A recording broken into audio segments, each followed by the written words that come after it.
Welcome to Rising Stars, where Miriam Knight, publisher of New Consciousness Review, interviews exciting new voices in the world of progressive and transformational books, films, and ideas, who offer intriguing perspectives on life, the universe, and everything in between. Join us as we celebrate the conscious awakening and explore many expressions of consciousness in action.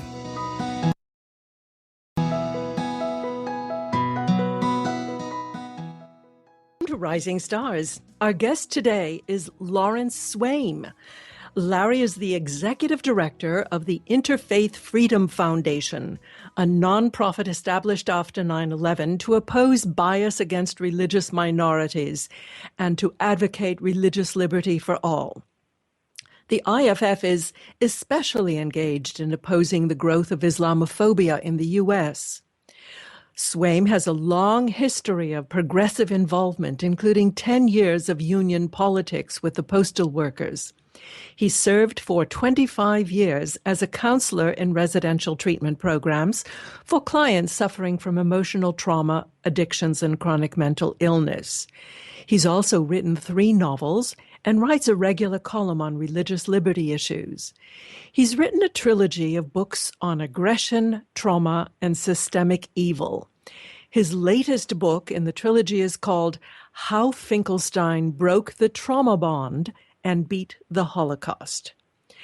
This is a difficult book to read, but very appropriate to the news that we are living through today. So I'm very pleased to welcome Lawrence Swaim. Welcome, Larry. Good morning, Miriam. Larry, what is the trauma bond that is so central to the work of this series of books? Well, it is a theory about how people become traumatized, and in that process can internalize the aggression that they're enduring. Then the job of the caretaker and of the person seeking recovery is to deconstruct the traumatic memory without acting out the aggression. I might say about this that I think that Freud was wrong. The big problem that humanity is facing is not sexuality, but aggression. We certainly see that everywhere from the school ground to our neighborhoods to the world stage. I would totally agree with that.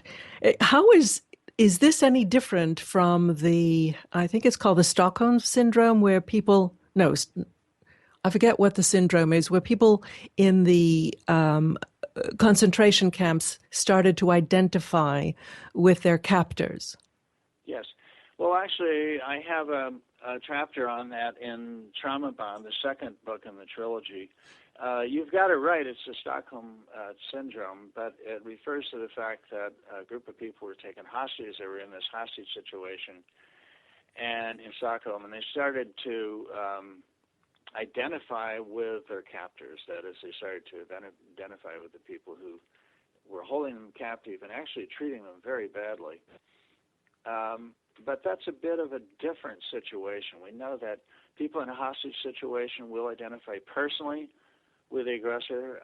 Abused children will identify personally with an aggressor, and battered wives will often identify with the aggressor. But I'm more concerned with a different process, which is the way many adults identify with aggression itself once they have endured aggression of some kind. And so that actually colors how they respond to situations that they find threatening.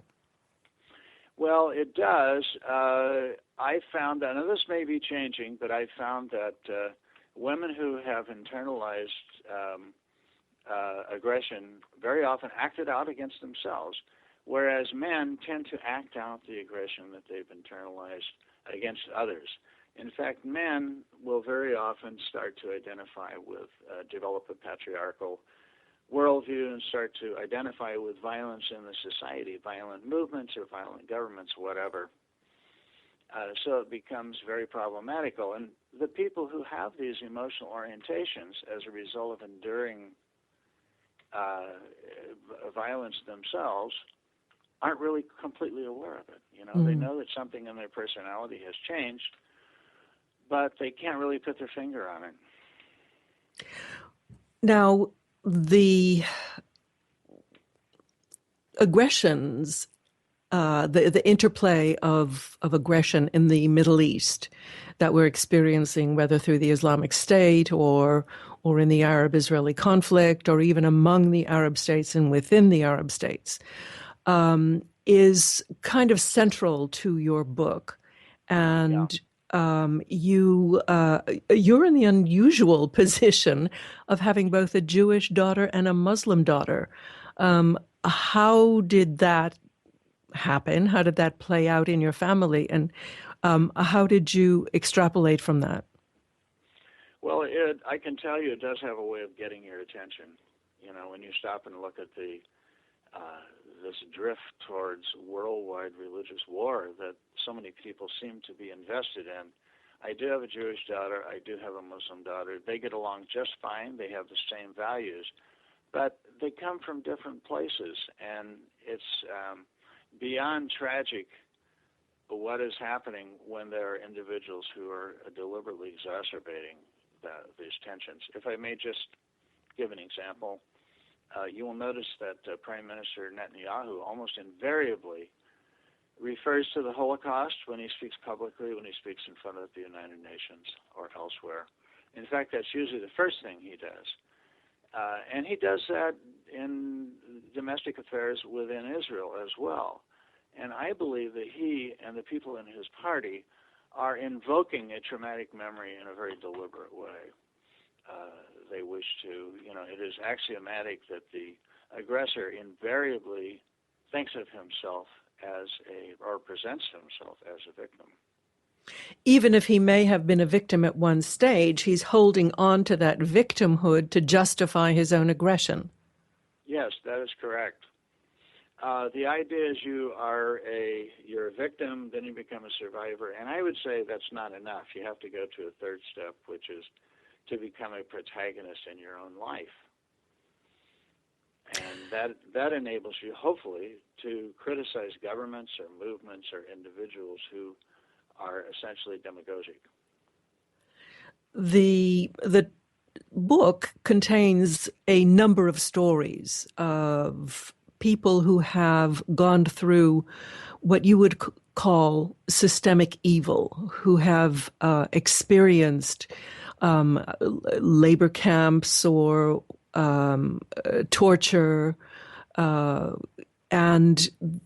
the first story in the book is about Norman Finkelstein that kind of sets the stage for the rest.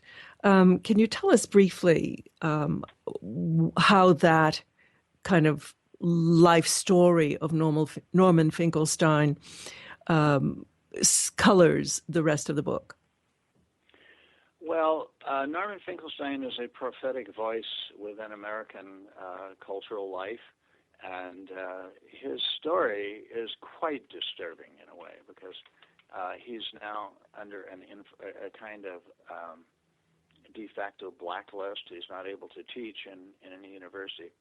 In any case, let me tell a little bit about his story. You break in if you wish.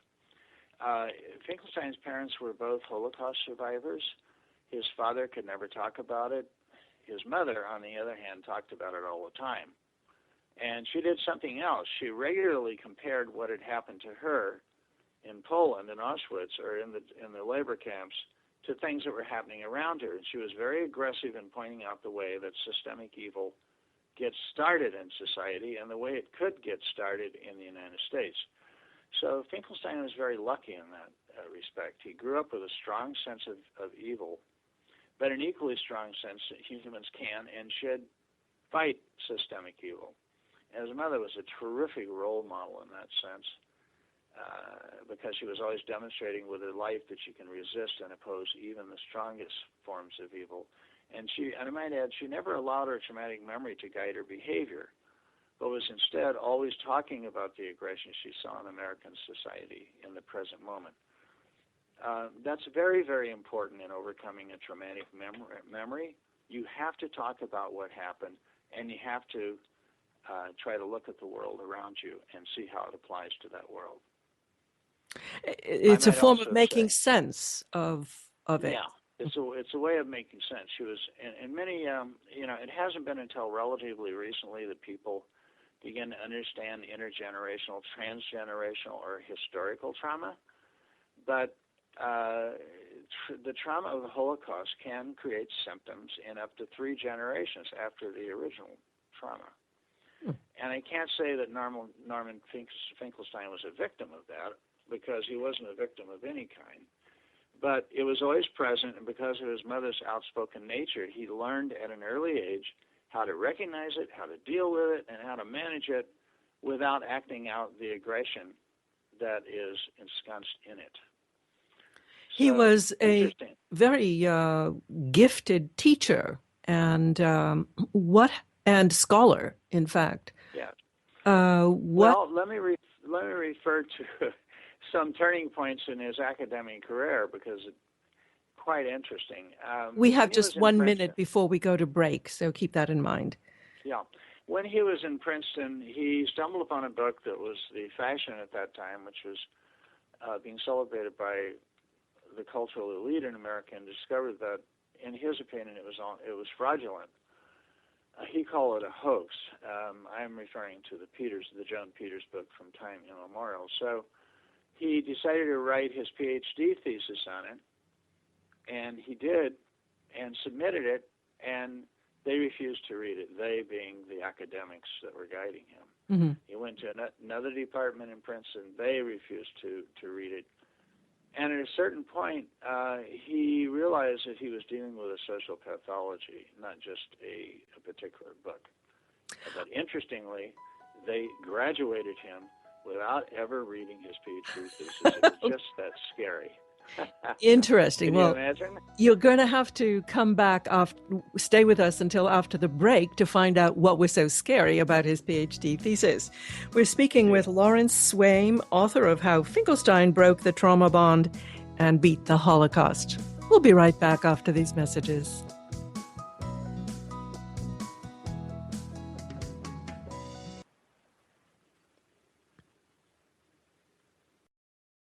Free your mind. Expand your soul. OMTImes Radio. IOM FM. Have you ever wondered how to change your love paradigm? The secret key is finding a love partnership, not just a regular connection. How do you find these? Through conscious relationships. Ascending Hearts Dating is a dating site for people like you that believes in second chances and a different type of spiritual connection. Try Ascending Hearts for free today at ascendinghearts.com and change your love paradigm. Ascending Hearts, the premier dating community for the spiritually awake. Matt Connerton here. Join Jen Coffey and I twice a week for Matt Connerton Unleashed, a political talk show that's a little different than what you're used to. No liberal or conservative agenda here, just an honest dialogue about truth and how things really work in the world of politics. Matt Connerton Unleashed, every Tuesday and Thursday night at 11 p.m. Eastern on OMTImes Radio. Do you want to be a better communicator? Do you want to better connect with the important people in your life? Do you want to enrich your relationships? If so, join me, Matthew Cooper, on the Positive Control System Show every Wednesday evening at 11 o'clock p.m. Eastern Standard Time on OMTImes Radio. I'll meet you there. Being a radio host on IOM FM allows you to build your show on a rich platform with the power of the internet to fulfill your outreach goals and connect with a very specialized and global online audience, unlimited by time and distance. OMTImes Radio will provide you with web relevance, a recognizable conscious brand, and with the standard of excellence that has accompanied every single OMTImes endeavor. Host your show with OMTImes Radio Network. A conscious lifestyle for a mindful life. OMTImes Radio. IOM FM.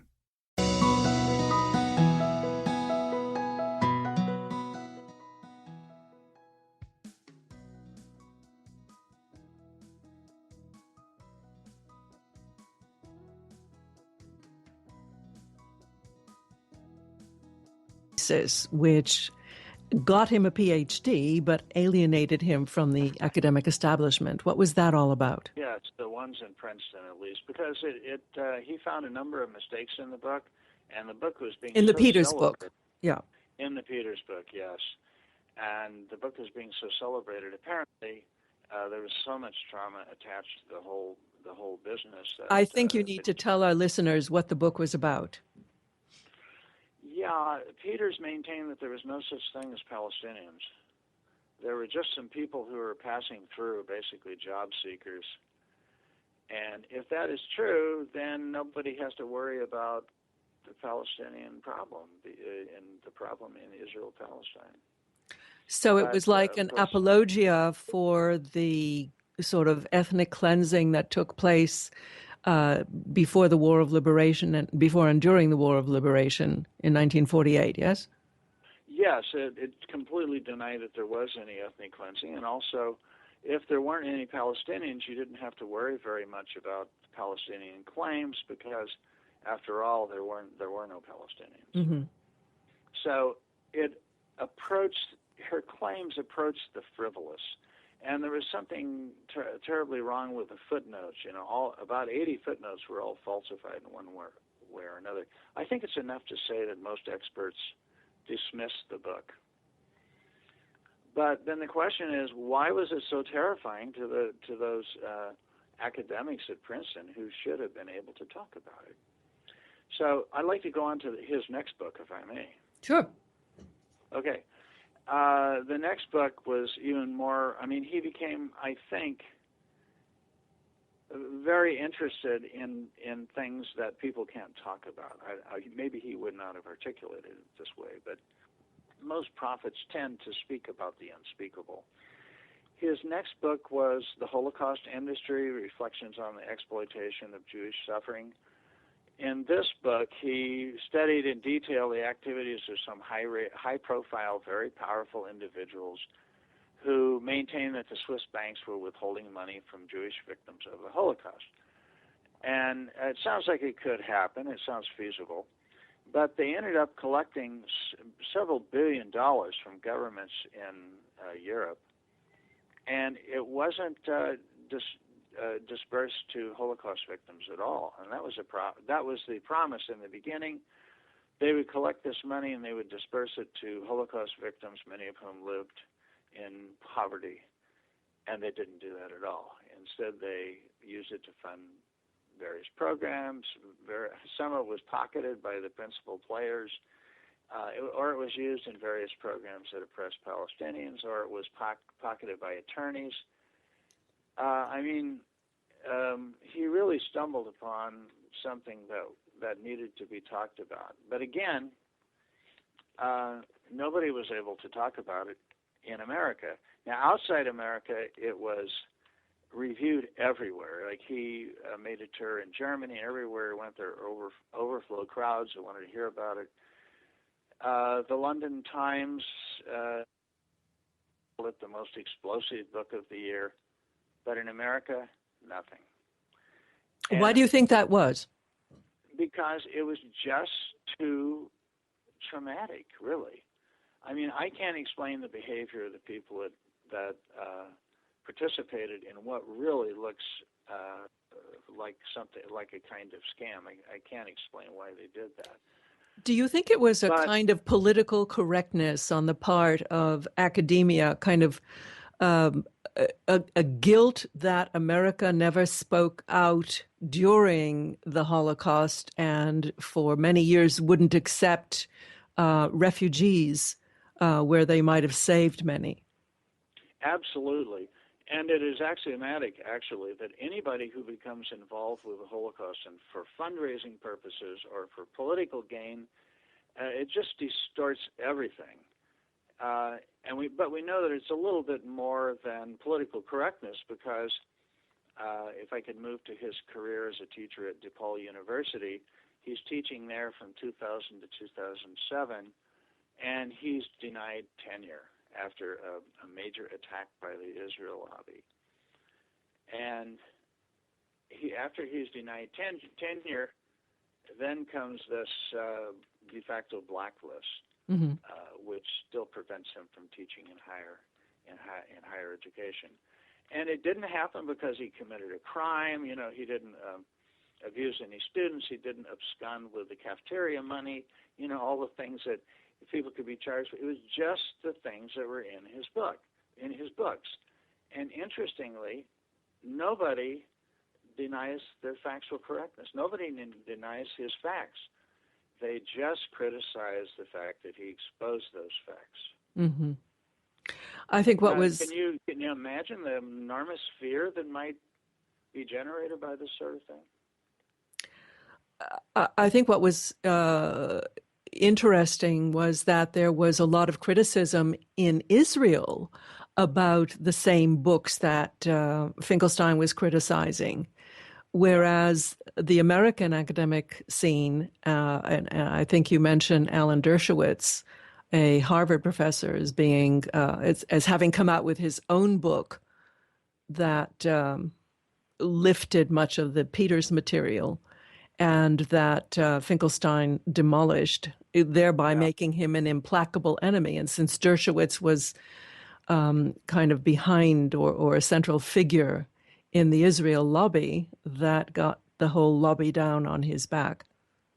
It did, and Dershowitz is an interesting example of what can go wrong with such lobbies. He maintains that he's just another American liberal, supports a two-state solution in the Middle East and so forth, nothing unusual. But liberals don't try to interfere with the publication of other people's books. I mean, Dershowitz wrote everybody on the executive board of the University of California Press, trying to get them to stop from publishing Finkelstein's book. He even wrote the governor of the state, trying to get him to stop the publication of this book. That's not the behavior of a liberal. Neither is Dershowitz's support for torture in Israel. Mm-hmm.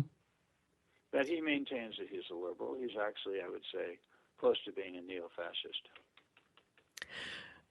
So, what are some of the other stories in the book? What I know that you have the girl who stole my Holocaust, the Noam Chayut story, was very powerful to me. Tell us about that. Extremely powerful.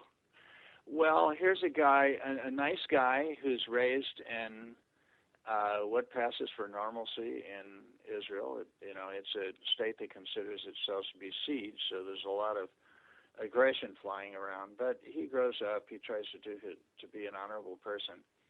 But he realizes, as a soldier, oppressing Palestinians in the West Bank, that there's something wrong. But this doesn't really penetrate until one day he sees a young Palestinian girl looking over her shoulder at him in absolute, utter terror. And at that moment, he had an epiphany, and the epiphany is, the Holocaust does not justify what I'm doing here. Mm. And I think, and then it took him a long time to process that. He had to go and make the visit to India, and to think about what had happened. But it was a change. It was a psychological change, a psychic change that I think probably everybody will have to go through in that part of the world, or at least a sizable plurality of people are going to have to experience. You cannot use the Holocaust to continue justifying torture, murder, and collective punishment of Palestinians. That's just the Holocaust by other means. And you would think that a people who had experienced it themselves and who put themselves forward as compassionate would, and whose tradition came out with Hillel's version of the Golden Rule, do not unto others as you would not have them do unto you, would avoid perpetrating it or doing unto others exactly what you would not want to have done to you. Yeah, there's a certain social democratic background to a European Jewry, certainly liberal or social democratic, and you would hope that would last in Israel. But the state is based on religious nationalism, which is the most destructive force in the world today. But it wasn't always that way. The beginnings of Israel had a great component of idealism and really yes, absolutely. it was the only place that really provided a homeland for people that were almost universally not wanted. Despised, yes. And it was just the country after country refused to take Jews. So it looked to those people, to the early Zionists in the period of 1947 to 49, that was their only option. Granted that is true, but unfortunately, once you begin to oppress, it operates a little bit like an addiction. And I don't think there's any people in the world who will voluntarily give up oppressing another people. I mean, I am old enough to remember what the South under segregation was like. I even lived there for a short time. And people who are oppressing another people just won't give it up until they're in some way forced to, hopefully by nonviolent and reasonable means. But the fact is that, and we're just a few days past the birthday of Martin Luther King, the fact is that we have seen the expansion of the kind of courageous, right thinking that says, this is wrong, we can't do it anymore. And so this kind of grows into a new political correctness. Yeah. Well, I look at it a little bit from a larger perspective. If you look back in the 20th century to the Bolshevik Revolution, there were idealistic people all over the world who believed that this might be leading to a better way of life, to justice for workers and consumers, the whole ball of wax. But unfortunately, that form of communism could not deliver, and so they had to find scapegoats, the Gulag and so forth. But it was hard for people who had invested their ideals in the Russian Revolution to realize at some point, gee, this thing has really gone wrong. There's something wrong here.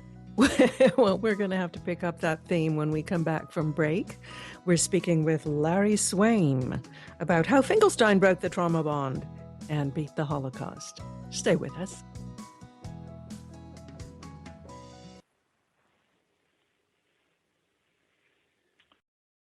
Free your mind with OMTImes Radio, IOM-FM. OMTImes Magazine is one of the leading online content providers of positivity, wellness, and personal empowerment. A philanthropic organization, their net proceeds are funneled to support worldwide charity initiatives via Humanity Healing International. Through their commitment to creating community and providing conscious content, they aspire to uplift humanity on a global scale. OMTImes, co-creating a more conscious lifestyle. Join Elliot Jolish, the business therapist, each Tuesday at 5 p.m. Eastern for the Elliot Jolish Hour, as he interviews business experts on your behalf. And you're invited to email your business questions to questions@ecjgroup.com for answers, live, on air every Tuesday at 5 p.m. Eastern on the Elliot Jolish Hour. Hi, this is Angela Levesque, host of Entanglement Radio. Join me Wednesdays at 12 p.m. Eastern for inspiring conversations with visionaries in spiritual science and conscious healing.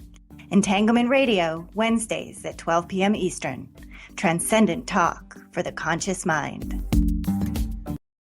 Being a radio host on IOM-FM allows you to build your show on a rich platform with the power of the internet to fulfill your outreach goals and connect with a very specialized and global online audience, unlimited by time and distance. OMTImes Radio will provide you with web relevance, a recognizable conscious brand, and with the standard of excellence that has accompanied every single OMTImes endeavor. Host your show with OMTImes Radio Network.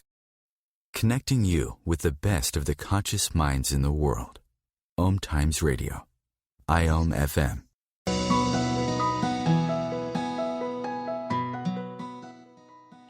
Larry, just before the break, we were talking about the Noam Chayut story and this, who is a soldier, an Israeli soldier, who started seeing his part in creating the fear and the terror in the Middle East. instead of just seeing himself as the victim. And he was one of the founders of an organization called Breaking the Silence. Breaking the Silence, yes. Tell us about that. Well, I don't know a lot about domestic politics in Israel, but I have followed that part of it. And unfortunately, Breaking the Silence is under attack from the right, which is getting stronger daily, it seems. And the idea that is being disseminated is that if you tell the truth about what is going on in the occupied territories, you're a betrayer or a traitor. So I'm not sure exactly. I don't know whether the organizers of Breaking the Silence have come up with a strategy for this, because they don't have that much access to the media in Israel. But they do have a following in the United States. They've appeared several times in the United States. Usually there's some people from the Israel lobby who will be in the back of the room heckling. Mm-hmm. But there's a tremendous authenticity in what they say, because they've actually shot down people. They have killed people. And this is an organization of former Israel Defense Force soldiers. Yes, IDF people, mm-hmm. Who are saying, there's got to be a better way. And then they're talking about their experiences and saying, this is not good for us. But unfortunately, as Freud found out, people who are traumatized will cling to that trauma with the force of life itself, and they offer a way out of the trauma, out of that cycle of violence, and out of the traumatic memory, the layers of traumatic memory that are occurring there, by saying, let's talk about what's going on in the occupied territory. Let's talk about it. But the people on the right, the political right, the Likudniks and others, don't want anyone to talk about it, and essentially what they're saying is they would like to impact the traumatic memory even more, because they can use it to bond people to the Israeli state. Mm-hmm. There are so many resonances of that dynamic here in America that we see particularly playing out on the political scene nowadays. Oh, yes. Mm-hmm. Yes. Well, it's very complicated in America because race is always a big issue in America. It always has been. The Republican Party has been sliding to the right ever since the so-called Southern strategy. You had the rise of AM hate radio, then Fox News, and the Republican Party is going very rapidly to the right. In the base, you have these white neo-Confederate men who are angry at the women's movement, angry at the civil rights movement, and so forth. It's not going to be easily deconstructed, because most of the people who are involved in it don't see that there's anything wrong with what they do. But if you talk to people in Breaking the Silence, they understand that there's a problem. But I don't think that many of the followers of Mr. Trump understand that there's a problem. Do you think that he's using the Islamophobia ploy simply as kind of a rabble-rousing technique, or do you think there's a real ideological basis for it? Well, I see Islamophobia as very similar to anti-Semitism of 100 years ago. When it was first being used in Vienna, as kind of a rallying cry for it, a lot of people said, hey, it's just rhetoric. Even some Jews said that. It's just rhetoric, it'll blow over. But this kind of hatred has a way of very quickly getting out of hand. And really, when he engages in Islamophobia, the real question is not who gets elected, but how far does this hate penetrate into the American soul and into the American dialogue? It really is playing to what Carl Jung called our shadow side. How do we actually overcome that? Well, can I go back? Can I give you an example of something that was overcome from one of the chapters in my book? Yeah, please. If I did it that way, yeah. how about Jerry Adams and the IRA and the Troubles? Right. One of my big chapters in How Finkelstein Broke the Trauma Bond is a study of Jerry Adams in Northern Ireland, who was a absolutely top commander in the IRA during the 30 years of the Troubles, coming from a Catholic Irish nationalist family, going back to his great-grandfather, opposed the treaty signed by Britain and Ireland in 1922. As members of the IRA, an illegal formation, and the civilian party Sinn Féin. In a certain point in the 1970s, in the early 1970s, there were pogroms against Catholics. Thousands of Protestants coming into Catholic neighborhoods in Northern Ireland, driving Catholics out of their homes. So the IRA members in Northern Ireland were convinced that to protect their communities, they would have to turn to armed struggle. At first, they were non-sectarian, but at a certain point, they began to use terrorism, explosives in pubs, stores, other places like that. So, a bomb will kill anybody, Catholic, Protestant, anybody.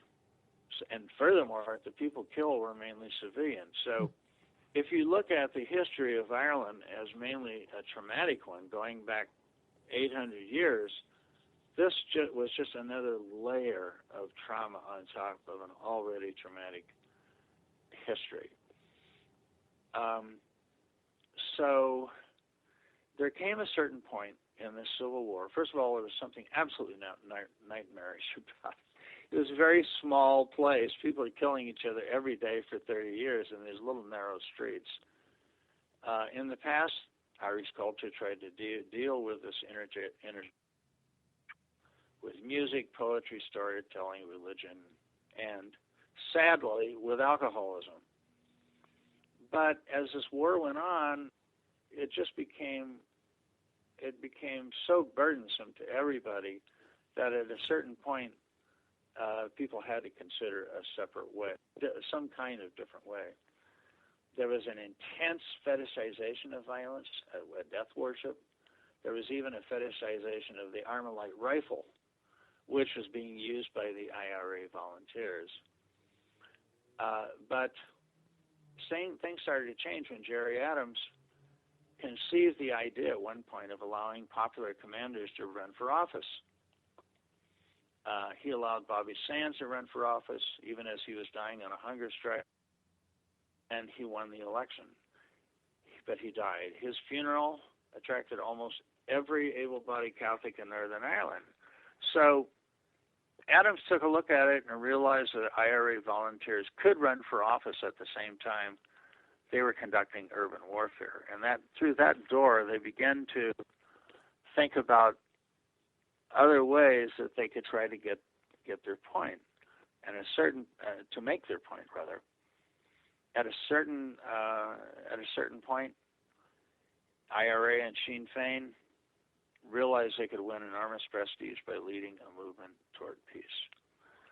And it was his participation in the peace process leading to the Good Friday Agreement that won him the most fame. The best part of it was that the British became the guarantors of the power-sharing arrangement that followed. And these same British deconstructed the laws and customs that were used by Protestants to oppress the Catholics. So even in the midst of this horrible urban guerrilla war, Adams was able to imagine the possibility of a better way. Mm. So the question then presents itself: what finally happened? Part of the reason was that the IRA was fighting so close to their enemies that they couldn't help but see what happened to them. When they shot them, they were using these Armalite 5.56 rounds, and they did terrible things to the human body. And they weren't getting any closer to realizing their goals. And it was incredibly debilitating because there was never anything but war or internment for the IRA volunteers every day for 30 years. An IRA volunteer could never go on leave because there was no place to go. But what really happened was, if you can use the addiction to violence, if you can use the trauma that they were involved in, this traumatic quagmire, if you can see it as an addiction, what they did was to hit bottom. I don't know if you've ever heard that, but people who are in recovery from alcoholism and addiction refer to hitting bottom. Have you ever heard that? Sure. They're saying that at a certain point, people either die, they go crazy, or they choose recovery. And that's, I think, what happened to Jerry Adams and the others around them. They just had enough. And so they begin to imagine, to deconstruct all of these past arguments that they had made, that they wanted the 6 counties of Northern Ireland to be part of Ireland. They said, okay, we're going to give up that. We're just going to ask for better conditions on the ground and an end to religious bigotry against Catholics. And they clung to that, and it was getting that made peace possible in the end, I think. And it's interesting that we just recently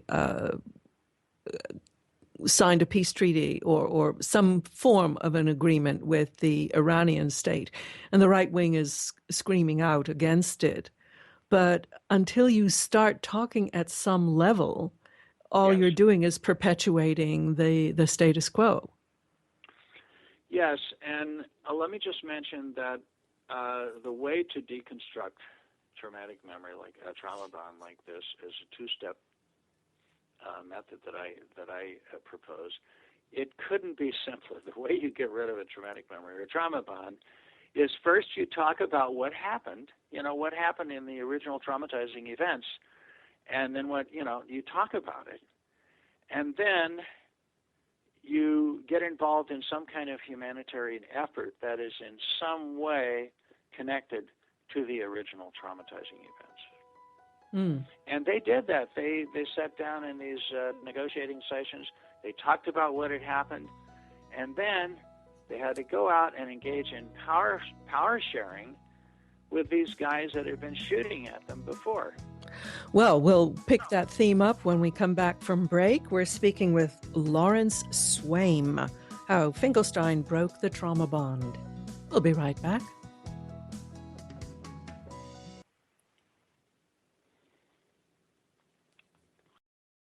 The Real Conscious Connection. OMTImes Radio. IOM FM. The number one reason girls drop out of school in sub-Saharan Africa is lack of access to feminine hygiene products. The Pads for Schoolgirls Project, an outreach of Humanity Healing International, is changing this paradigm by setting up sewing programs at schools, teaching girls a vocational skill, while producing the reusable pads that help keep them attending classes. The girls pay it forward by making and giving pad kits to other girls in need. To learn more, visit humanityhealing.org. Humanity Healing is where your heart is. Hello, I'm Sandy Sedgbeer, host of the Inspired Parenting radio show, where every week we bring you empowering information from the diverse fields of conscious parenting, education, neuroscience, consciousness, health, and metaphysics to support you in nurturing the best in your children. So if you're interested in understanding what shapes your children's minds, spirits and hearts, join me every Thursday at 4 p.m. Pacific Time, 7 p.m. Eastern Time, and prepare to be inspired. Do you want to be a better communicator? Do you want to better connect with the important people in your life? Do you want to enrich your relationships? If so, join me, Matthew Cooper, on the Positive Control System Show every Wednesday evening at 11 o'clock p.m. Eastern Standard Time on OMTImes Radio. I'll meet you there.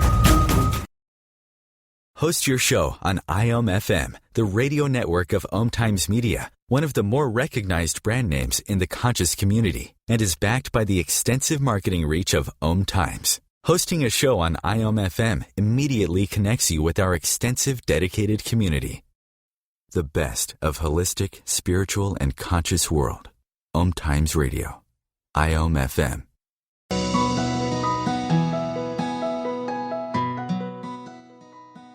About his book, How Finkelstein Broke the Trauma Bond. You know, one of the aspects of the various stories that you describe in your book is this conspiracy of silence about what you call systemic evil. It's just not something that you talk about, and that enables it to go either unchallenged, unreconstructed. One of the stories that I found most affecting was the story of the Nanking Death March and Iris Chang. It really is a very tragic story in the end. Very.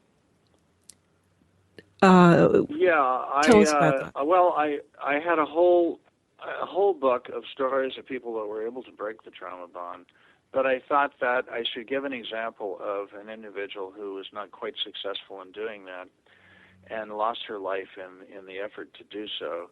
Took her life, that, of course, yes, and took her life.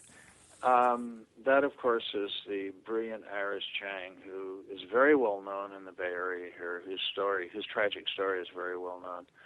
She was, and I always advise all of my friends who are journalists to read this chapter first, because she, first of all, had an undiagnosed form of mental illness, late onset manic depression, or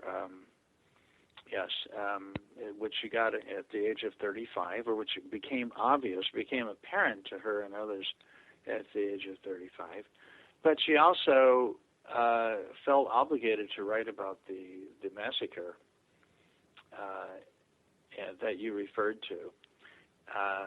And in the process of writing about it, she went through phases where she couldn't sleep. She went for weeks and weeks. She was unable to sleep. Her hair, she reported her hair falling out. She was depressed. She wept. You have to question that kind of, I see that as a red flag. But she was such a good writer, and she was so interested in getting to the meat of the matter that she was able to assume a fair amount of personal suffering to get the stories. So her last assignment, self-assigned, I might add, was the Death March. She was working with American veterans who had been on the Death March, and she was. This was at the end of World War II, with the Japanese invasion of China. Yes, and she was in the process of doing that, and things just caught up to her. She felt that she had to continue because she owed it to the veterans whose story had not been told. She was under a lot of pressure. The State Department didn't want her to write the book because of various considerations. And she was under attack from a lot of different people. But unfortunately, she became quite paranoid in the last few months of her life. And finally, in Louisville, Kentucky, she became psychotic. And this is because most people believe it's because of her bipolar disorder. She became so manic that she finally became psychotic. And she continued to struggle with it for 3 months and finally took her life. I can't say that she was killed by the darkness of the material that she wrote about. Her death was, I think, precipitated by mental illness. But it did contribute to it, and we know that because she so often said that. And she said constantly that there was something about this material that she was writing about that was taking her down. So there's a cautionary tale in that. I tell everybody who's a journalist or everybody who has dealt with the dark side of life, you have to take care of yourself. You have to get enough sleep, food, and that sort of thing. Well, Larry, you've filled 700 pages with some pretty dramatic and I might add depressing stories. What gives you equanimity? Do you feel optimistic about the future? I guess you could say that I have an essentially tragic view of life, but I think that the world is full of delights. It's full of challenges. It's a wonderful thing. I'm glad to be alive. But in in the near future, I think the better way to look at things is to look at what we can do as individuals. That idea that we don't have to wait another day to do something good to make a better world in our small worlds. And that's the way I tend to look at it. Well, let's go back to your 2 points. One is of how you actually break the trauma bond. One is, and I might add that we all have our own trauma bonds in our lives. So this is not just the great tragedies of history. This is all the little traumas that we've been through. So right. you say first talk about it and then take action. Expand on that. Yeah, please. some kind of humanitarian action. 2-step plan. First, you talk about what happened in a clinical setting, if possible. And I think it's absolutely necessary. Not necessarily the clinical setting, but if it is possible. Secondly, you try to get involved in some humanitarian activity that in some way relates to your own traumatic experiences. And the best example that I can give for that is the way that rape victims prove greatly by working with other rape victims to identify and oppose patriarchal attitudes. They benefit from working with other victims of rape to oppose the rape culture prevalent on campuses and in the military. Because now you're getting out of yourself and you're trying to oppose something that is in the world that hurts you. You didn't do anything wrong. It is rape that is wrong, and you need to try to oppose that in the world. Combat veterans also have benefited greatly from working together on veterans issues, by things no more dramatic than demanding less of a wait time before getting into the VA system. Does that explain it to some extent? Yes, and I think it's a wonderful, positive approach. And I can see it playing out on many different levels, from the personal to the societal to the international, is actually finding ways to, first of all, start talking.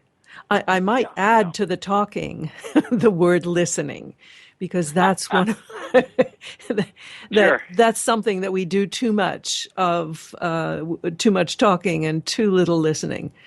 And when you really listen to the other side, it opens the door to compassion, to getting into their space and seeing that they're not different from you, that they have the same hurts and that, they reflect the same traumas.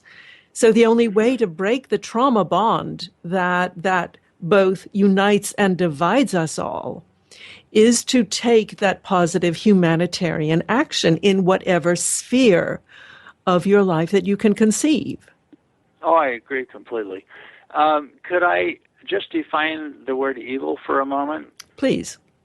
Okay. I believe that evil is aggression that is concealed, glamorized, rationalized, or lied about. In other words, covered up. In other words, evil is aggression plus deceit. And we see a lot of examples of that when as people try to glamorize and desperately try to rationalize aggression.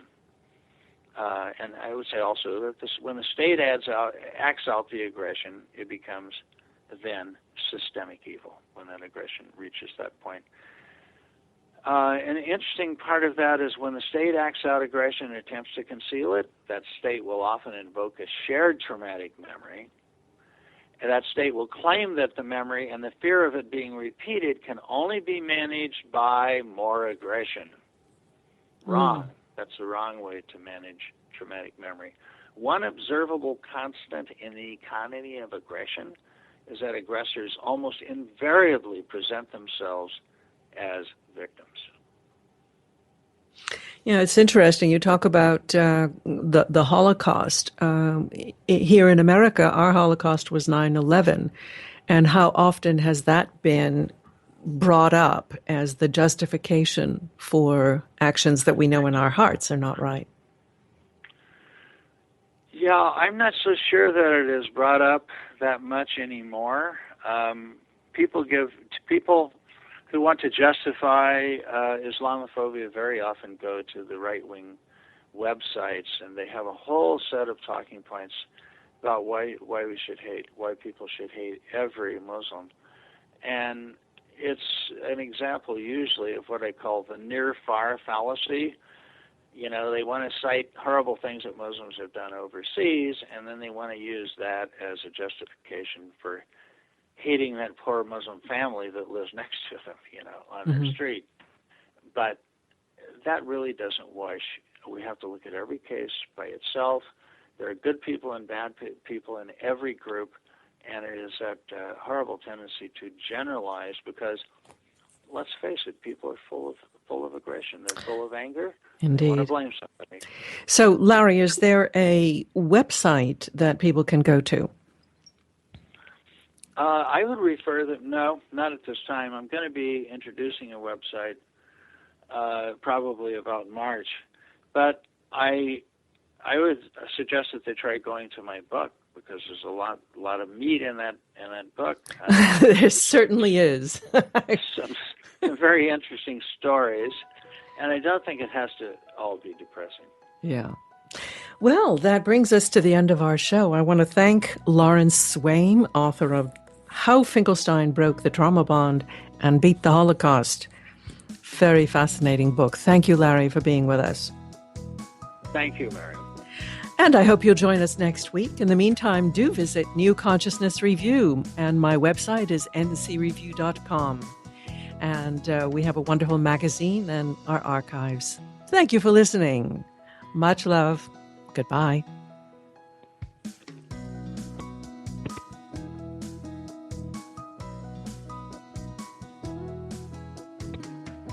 Hello, this is Lawrence.